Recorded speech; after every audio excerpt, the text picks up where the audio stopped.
Hello, glad to see you on the channel. Subscribe, leave a like, and don't forget to write a comment. Enjoy watching. My parents told me they couldn't afford my ER visit. 1 week before, they posted a champagne toast on the marble balcony of my brother's brand new beach villa. Bought by them. I remember the exact moment I got the pain in my leg, sharp, deep, and foreign, the kind that doesn't just scream, take a Tylenol, but something darker, like your body trying to whisper that something's gone very wrong inside. It was late November, one of those bone-dry upstate New York evenings, the kind where the cold punches your joints and every step sounds like it's echoing off frozen pavement. I had just gotten off my second shift at the temp agency, the one I took while waiting for my new role to begin in January, health benefits included. Finally. I've always been the strong one. The quiet one. The one who sends the thank you card and never forgets birthdays. The one who got pregnant at 22, married the wrong man, and still managed to raise a daughter with grace and decent grades. My name's Sarah, by the way. I'm 43, and until about a week ago, I thought my parents loved me and my brother Dylan equally. Spoiler alert, they didn't. Back to the leg. The next morning, the pain hadn't subsided. It actually climbed up to my thigh and started pulsing with every heartbeat like a metronome of dread. I Googled, which I know, never a good idea. But this time, even Google didn't exaggerate. Potential deep vein thrombosis. Risk of embolism. Seek immediate medical attention. I called my doctor, and he told me what I already suspected. Go get an MRI. Do not wait. Here's the kicker. I had a week left before my new job's benefits kicked in. 1 week. And I wasn't sitting on some rainy day fund. My savings went to Emma's braces and the new transmission last spring. So I did what anyone with aging parents who owned 2 properties and drank wine that didn't come in a box might do. I called them. Mom answered on speaker, probably mid-pedicure or lunch at that bistro with the goat cheese salad she raves about. I explained everything, laid it all out, the pain, the Google search, the MRI cost. There was a pause. A long one. Then she said it, with that sugar and salt voice she uses when she's half listening. Oh, honey, we're really tight on money right now. I'm so sorry. Maybe there's a payment plan you could do. It wasn't the refusal that stung, it was how fast it came. No discussion. No questions. Just a soft no and then a pivot to the weather. And I played along, thanked her anyway, said I'd figure it out. Because that's what I do, I figure things out. So I went. Alone. Emma was at a friend's, thankfully, and I didn't want to scare her.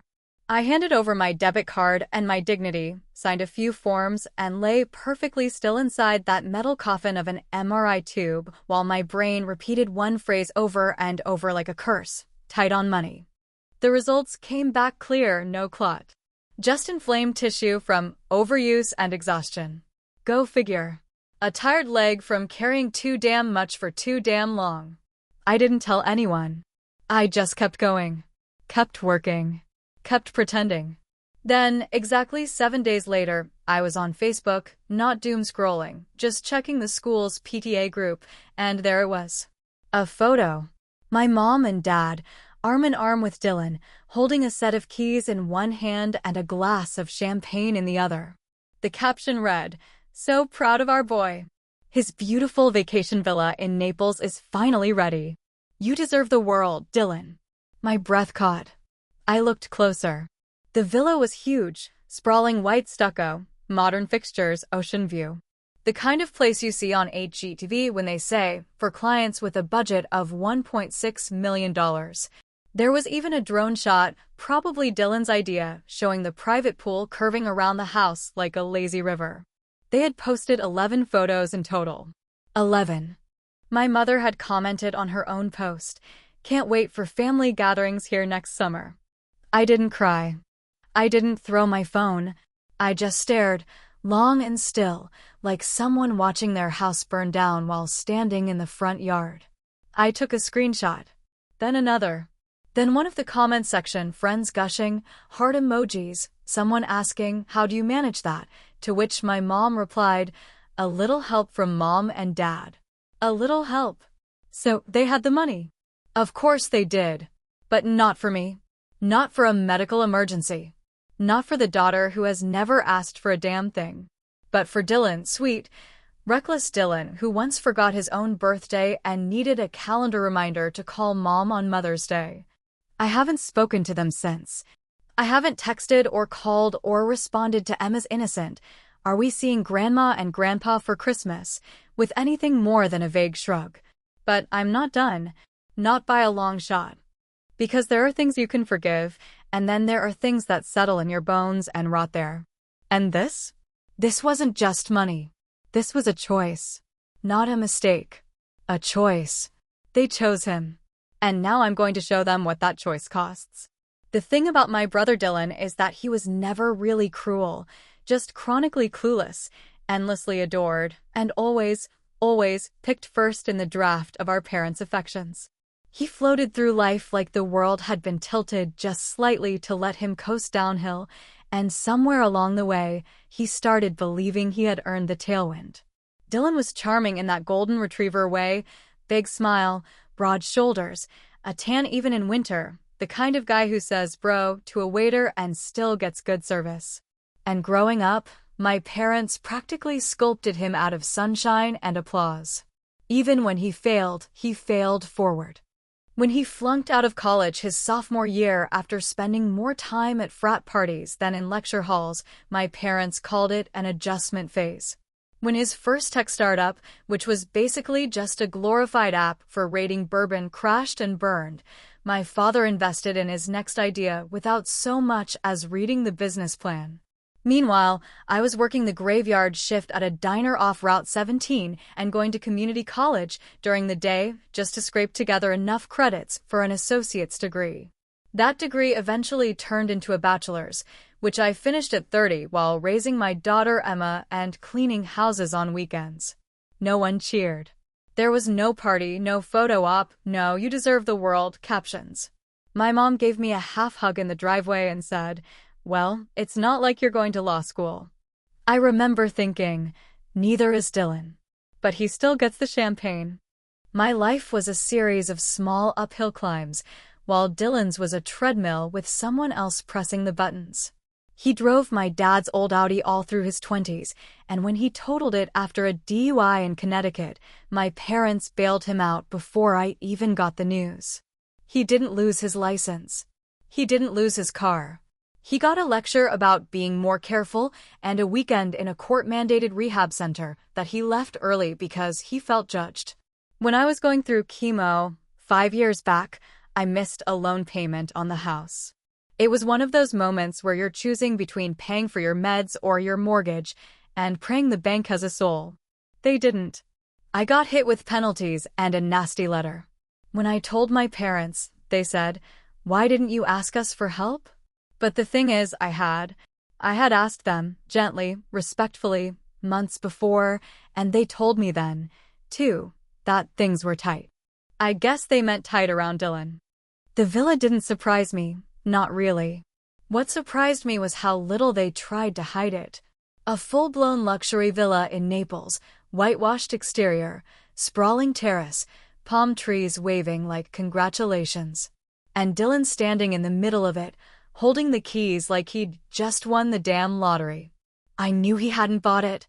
The boy still Venmos me when he needs help calculating a tip. So I started digging not out of jealousy, but out of a need to see it clearly. To understand how far this favoritism went. Because there's a difference between being the favorite child and being the only child who matters. Scrolling through my mother's Instagram, yes, she's one of those retirees who treats social media like her personal Hallmark diary. I saw it all laid out in tagged posts and passive-aggressive captions. There was a tag for the realtor, a slick-looking woman named Patrice with perfect teeth and quotes like "luxury is a lifestyle" beneath every listing. Her page had photos of Dylan's villa from a month prior with the caption "closed." Congratulations to Dylan W., newest owner of this coastal dream. I clicked through Patrice's previous posts and found a curious little detail. One of the closing documents was visible, blurry, but legible if you squinted, and the buyer was listed not as Dylan Wallace, but under an LLC called Golden West Horizons, LLC. The name was laughable, like something a TV character would come up with. But it got me thinking, why would Dylan need an LLC for a house he didn't earn? Why would my parents set that up unless they were shielding something? Suddenly, all the dot connecting began to snap into place. My parents didn't just give Dylan a villa. They built him a financial firewall. They wrapped it in legal padding and a shell company and handed him the keys to a new life, protected from taxes, protected from liability, protected from me. Because here's the dirty truth no one in the family wanted to say aloud. Dylan wasn't just spoiled. He was leveraged. He knew things. Maybe not consciously, maybe not maliciously, but he had them wrapped around his finger like a noose made of silk. They kept paying him off not because he was lovable, but because he was the perfect illusion of a good son, a smiling cover story for a very old, very expensive mistake. Maybe they needed to keep him quiet about something. Maybe there was more under the surface.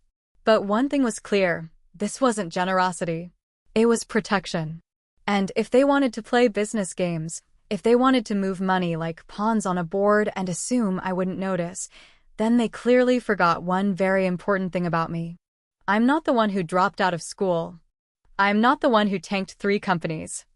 I'm the one who reads fine print for fun, who once took down an internal audit at work with nothing but a spreadsheet and a cup of burnt office coffee. So I opened my laptop. Let the games begin. The thing about growing up invisible is that no one ever expects you to be watching, and certainly no one expects you to be smarter than the people who taught you how to tie your shoes or set the dinner table. My parents spent years treating my job in risk analysis like it was some kind of glorified office assistant position, like I spent my days filing boring paperwork or arguing over decimal points. They never understood what I actually did for a living. Hell, they never asked. But I work with patterns, with paper trails, with the numbers that hide beneath the story everyone tells. And now, thanks to their sloppiness and Dylan's ego, I had a story I needed to untangle. A financial story with just enough mess to pull the whole damn curtain back. It started with the LLC, the so-called Golden West Horizons, LLC, the company Dylan apparently used to purchase the villa. Most people would have stopped at the name, maybe raised an eyebrow, maybe assumed it was just some silly business trick from a real estate agent trying to help him dodge property tax. But I knew better. I know that LLCs are protection shields, and when someone builds a wall, they're usually hiding something behind it. I ran a search through public filings and property records, the kind that cost $30 and a few hours of patience. And there it was, tucked away in a PDF file filed 3 months prior to the closing date. The LLC had been created under a Florida registration agent, but the mailing address was listed under a small P.O. box in Albany, New York. Albany, where my parents live. That's when I started feeling the first tremor of rage. Not shock. Not pain. Rage. Because I knew what I was about to find, even before I found it. The P.O. box belonged to my mother. Not Dylan. Not Dylan's business partner. Not some faceless agent or finance guy. It was her.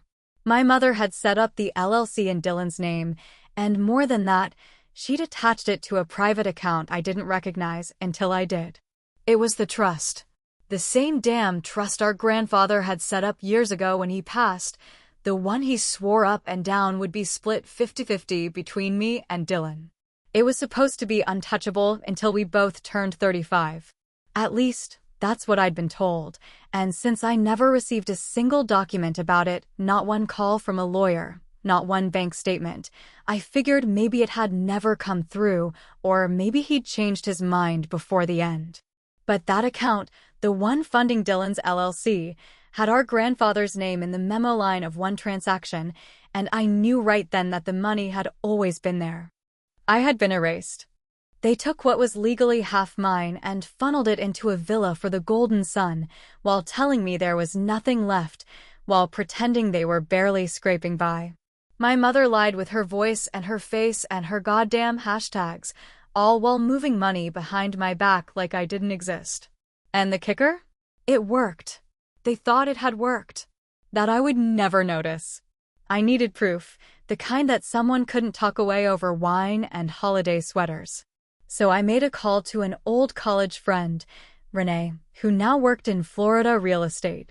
I told her I was looking to invest, drop some language about tax shelters and beachfront ROI, and asked if she could pull the sale history of a certain villa in Naples. She didn't even blink. Within the hour, I had the paperwork in my inbox. The price? Over $600,000. Cash. Let me repeat that. Over $600,000, wired in full, no financing, no mortgage, no split payments. Just a straight-up wire transfer from an account tied to the LLC my mother set up. No inspections. No hesitation. No room for doubt. Now, I'm no genius, but if you can drop $60,000 on a villa, you probably aren't that tight on money, right? I mean, 60 grand? That's what, like the cost of a high-end Prius and a hot tub? But all jokes aside, yes, I know I said 60 instead of 600. Calm down, I now had everything I needed. Receipts, documents, screenshots, digital trails, and a lifetime of context. I could walk into their house tomorrow and lay it all on the kitchen table, force them to sit through every line of every betrayal, make them squirm and stammer and maybe even cry. And God, I wanted to. I wanted to see my mother's eyes widen, to watch my father shift in his chair, to hear Dylan make up some excuse about not knowing. But the truth is, I already knew how that confrontation would go. They'd gaslight me. They'd deny it, soften it, say things like it's more complicated than you realize or we didn't want to burden you. I've heard all the versions of that lie before. And if I walked out, I'd walk out with nothing but anger and maybe a headache. Or I could hit them where it hurts. Quietly. Strategically. With all the cold efficiency they'd never imagined I possessed. And this time, they wouldn't see it coming. So I opened a new browser tab and typed the words slowly, with purpose, like carving a tombstone letter by letter. Florida. Anonymous. Whistleblower. IRS. Real estate. Let's see how much that villa's worth after the audit. I told Emma it was a mother-daughter weekend getaway, just the two of us, a short flight down to Florida before the school madness picked back up again and the weather turned bitter. She was excited, even packed her sketchbook and asked if we'd see dolphins. I said maybe, but in truth, I didn't give a damn about dolphins or sunsets or overpriced margaritas with sugar-crusted rims. I had one thing on my mind, and it wasn't the beach. It was a house. A house bought with money that was half mine, papered over with lies, sitting like a smug white monument to everything that had ever been handed to Dylan without question. When the wheels hit the tarmac at Southwest Florida International, I felt that same cold pulse in my leg, not from the old health scare, but from something deeper, like a warning bell going off in my bloodstream. It wasn't fear exactly, more like tightly wrapped purpose. I wasn't just here to look. I was here to see. And maybe leave a few breadcrumbs behind. We checked into a modest hotel, not too close to the coast, but close enough to drive by the water with the windows down. Emma took a nap, and I sat on the edge of the bed, staring at my phone, trying to decide how to arrange this so it looked effortless. A casual run-in. A family coincidence. Dylan wouldn't question it. He never questions anything that falls into his lap.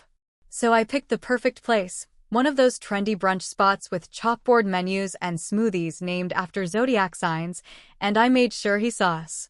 He did exactly what I expected.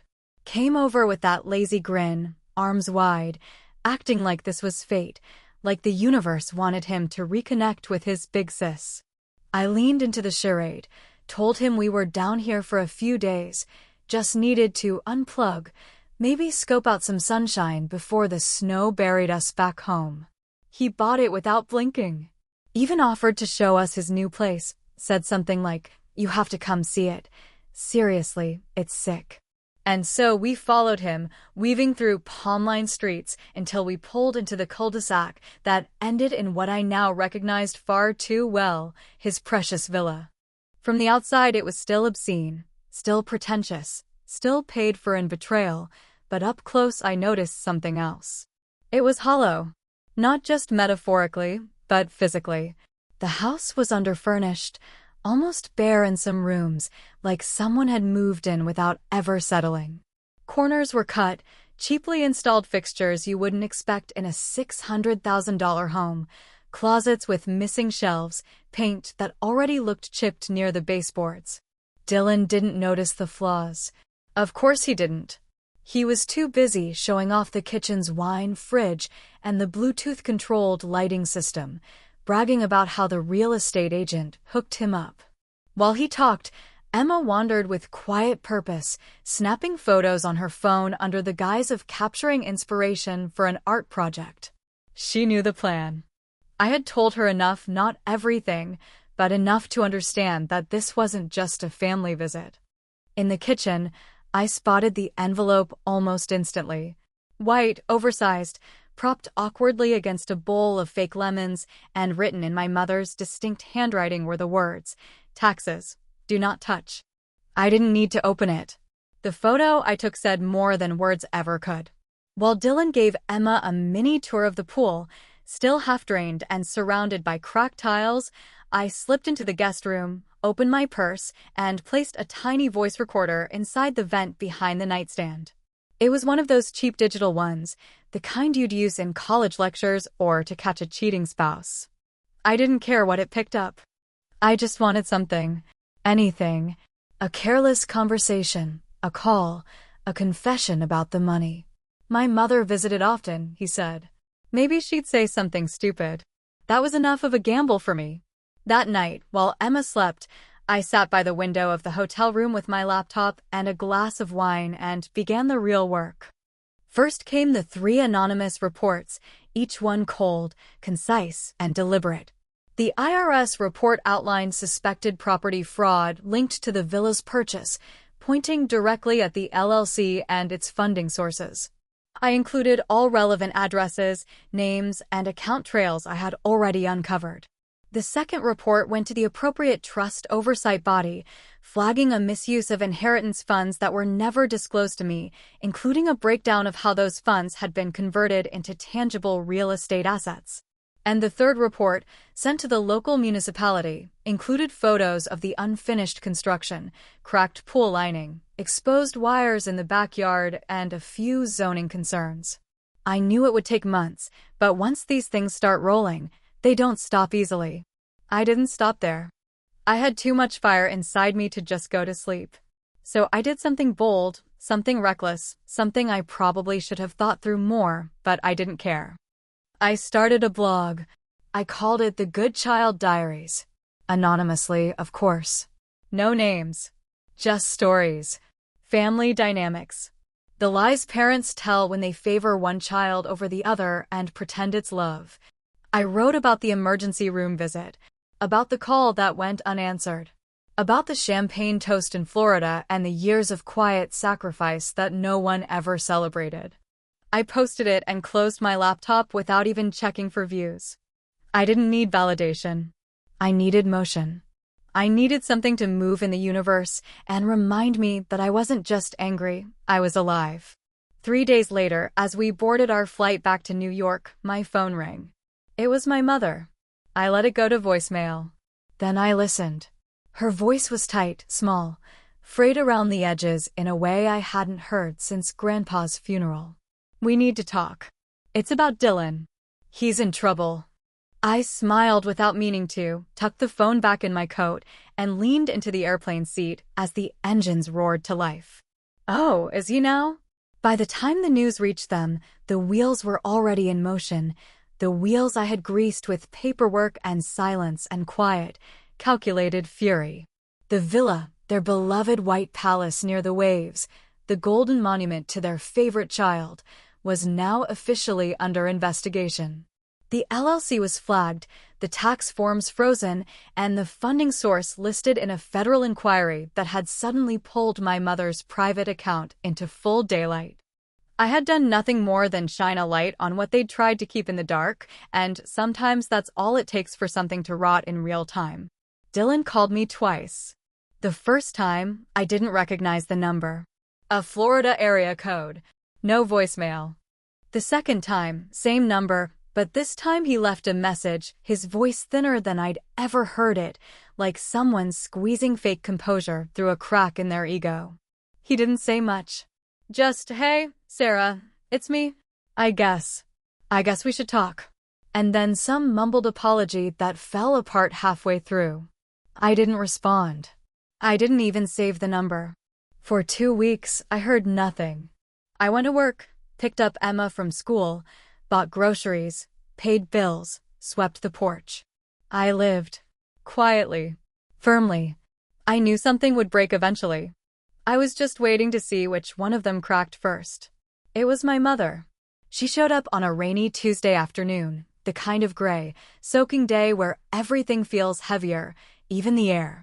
I saw her through the curtain before she rang the bell, her cardigan pulled tight around her shoulders like she was shielding herself from more than just the cold. Her face looked older, like someone had drained the filters from her Instagram feed and replaced them with consequence. I opened the door but didn't invite her in. Not yet. She stood on the steps like she didn't recognize the house she used to visit when Emma was little, back when she'd bring Christmas cookies wrapped in too much plastic and praise Dylan's latest endeavor in the same breath she criticized my choice of career. She was crying before she even spoke, and for a moment I thought she might turn around. But she didn't. She said my name, soft, hesitant, and then added, "We didn't know you felt this way." And that was it. That was the match to the gasoline I'd been standing in for years. I didn't scream. I didn't sob or throw anything or make a scene. I just spoke, slowly, clearly, like every word had weight and reason behind it. I told her about the MRI. About the way my hand trembled on the steering wheel as I drove myself to the ER, not knowing if I was about to die or go into debt, trying to stay alive. I told her about the phone call, the exact pause she took before telling me they were tight on money, and how that sentence had lodged itself in my chest like a splinter I couldn't pull out.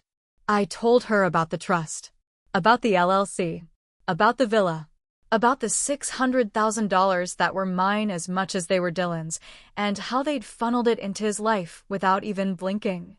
I told her about every crack in the story they'd built around him, every time I sat quietly at the table while he got another second chance, and I got another reminder that you've always been the strong one. And then I told her this: you picked your favorite. I picked silence. That was the first time she didn't have a response. Not even a bad one. Eventually, she stepped into the foyer, dripping rainwater onto the rug she gave me for Christmas last year, the one with the price tag still on it. My father arrived half an hour later, his expression as tight as his posture, like he knew he wasn't going to win this round. They tried, in their own twisted way, to justify it. My father said, "We just thought Dylan needed more support." My mother added, "You never asked. You never said anything." I let them talk. I didn't argue. I didn't defend myself. I didn't explain how many times I'd bitten my tongue bloody just to keep the peace. I just handed them a manila folder with a copy of the trust documentation, the LLC registration, and a letterhead from my lawyer's office. I didn't say I was going to sue. I said I was considering it. That was enough. They understood the weight of that word.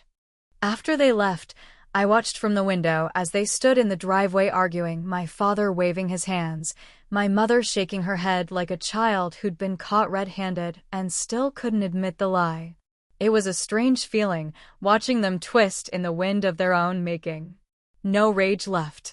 Just clarity. A week later, I refreshed the real estate listing for Dylan's villa and saw the price had dropped by 20%. Not because of the market. Because of the pressure. Because of what was now attached to that home. Investigations, liens, a growing shadow of doubt. I didn't cheer. I didn't drink. I didn't even tell Emma. I just closed the laptop. That night, I took my daughter out for dinner. Just the two of us. We didn't talk about the villa or the money or Dylan. We talked about school and her latest drawing and how she wanted to visit Seattle one day just to see the rain in a new place. They say revenge is best served cold. But I disagree. Sometimes it's best served slow and with a smile. I didn't burn the bridge. I just watched them walk across it, and I didn't say a word when the wood started cracking.